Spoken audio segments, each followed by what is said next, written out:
Olá, estamos de volta e estamos voltando ainda, né, na parte das conclusões da experiência, né? Só faltou uma, a conclusão, que foi as pessoas terem uma profunda necessidade de reconhecimento, de elogio, né, de reconhecimento pelo trabalho que você desenvolve, segurança, sentir estável no trabalho sem ter aquele medo de ser demitido, e a pertença ao grupo, né? Que a necessidade de ter amizade, tanto com seus colegas de trabalho como com seu próprio chefe. Ele quer fazer parte do grupo, daquele grupo social. Isso faz com que a sua produtividade aumente, ou no caso, aumente. Mas nada, né? Tudo tem os seus problemas, né? Nada são puras flores, né? Tem também algumas críticas à teoria das relações humanas. Vejamos quais são essas críticas, né, que se destacam. Primeiro, a crítica é que ela foi tendenciosa. Essa pesquisa aconteceu dentro dos Estados Unidos. Estados Unidos sempre foi o berço da democracia. Então, alguns, né, estudiosos acreditam que essa teoria, né, essas conclusões têm um reflexo tendencioso para a ética, né? Então, e os próprios princípios democráticos dos Estados Unidos. Então, ela pode ter sido tendenciosa, ela pode ser induzida àqueles resultados, né? Inclusive, alguns criticam que por ele ter feito em apenas uma fábrica e aquilo lá se transformar como sendo algo que servisse para todas. Então, essa tendência, né, que ele coloca tendencioso é nesse aspecto, trazer em uma única pesquisa, em uma única empresa, levar para aqueles aspectos, né, mostrando a democratização dentro da empresa, a valorização do homem.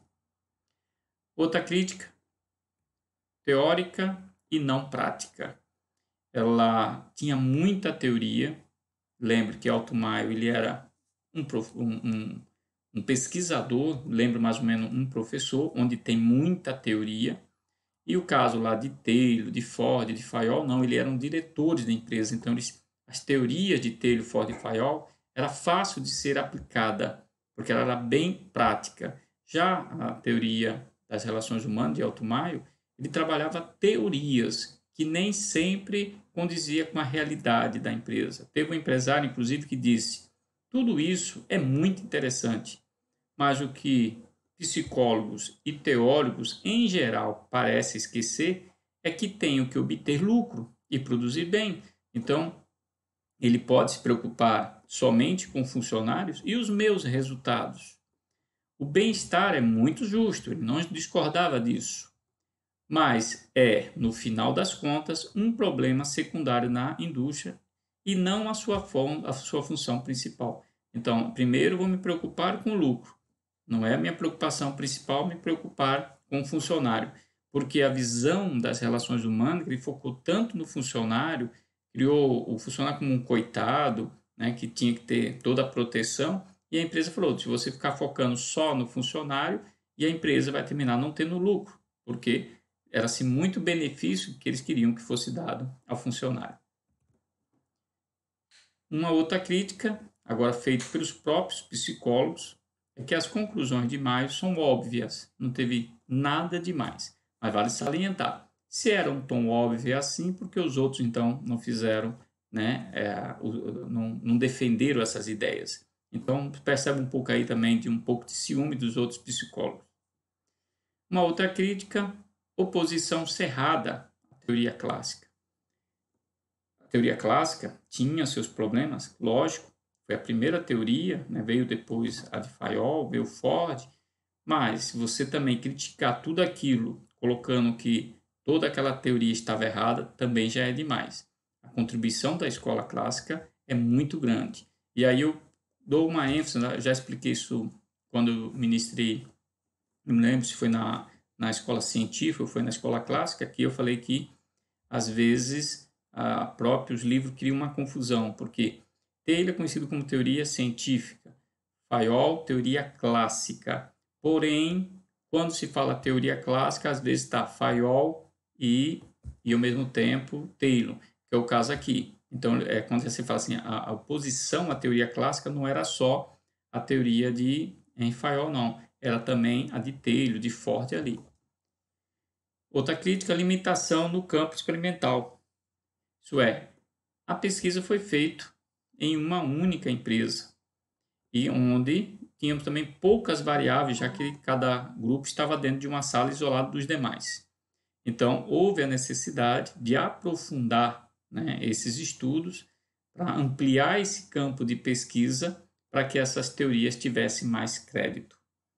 Mas, quando a gente coloca aqui as críticas, não quer dizer que a escola não é importante, pelo contrário, ela é considerada uma das escolas mais importantes por dois fatores. Primeiro, a valorização do ser humano, e segundo, por ter descoberto que o homem é um ser social, motivado por fatores, diferentes de um funcionário para outro. Uma outra crítica, concepção ingênua e romântica do operário, aquilo que nós já havíamos comentado.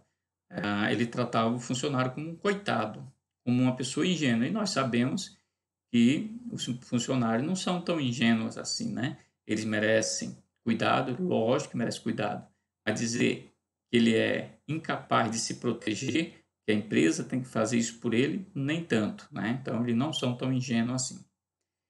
Outra crítica, ênfase exagerada nos grupos informais. A influência do grupo sobre o funcionário. Ele tem mais força do que o próprio chefe. Então, praticamente isolaram, né, as hierarquias e colocando como o poder de maior influência o grupo informal. E o grupo formal foi desprezado. E não é bem por aí. Nós temos, sim, a força dos grupos informais, mas há como se motivar, trabalhar com os grupos formais. Outra crítica, ao receber tantas críticas, a teoria das relações humanas precisou de uma reestruturação que deu origem à teoria comportamental. Essa teoria comportamental é a próxima que a gente vai estudar, mas eu saliento novamente, essas críticas não tiram o mérito da teoria das relações humanas. São apenas algumas coisas que precisaram ser mexidas, melhoradas, mas a teoria é considerada importante, com várias descobertas valiosas que é aplicada nas empresas até hoje.